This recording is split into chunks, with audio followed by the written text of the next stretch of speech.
What's good, you guys? It's Coach Default back at it again with another tutorial.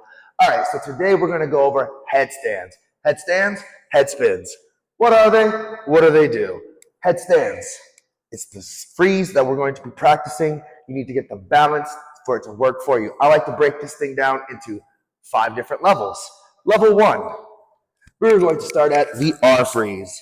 We're going to put our head slowly down on the ground and readjust the hands in front of us. We are going to then, level 1, switch the feet. Make sure you are comfortable on your head and it does not give you any pain.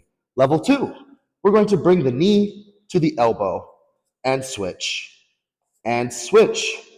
Level 2, we're going to bring both knees to the elbow. Make sure you are firmly balanced and you're not too much on your neck or rocking back and forth. Make sure you have good comfort and balance here. Level 3, we're going to lift up 1 and put it back down. Lift up 2 and put it back down. Lift up. Make sure you're comfortable doing this move. And then level 4, we're going to lift up both to here. This is where we get to play with the fun parts. Level 5, where we practice doing different freezes and leg positions. That way we are most comfortable and getting ready for the head spin. Make sure you are comfortable doing all different types of leg positions. Please play around with different things, as it always is good to play with creativity.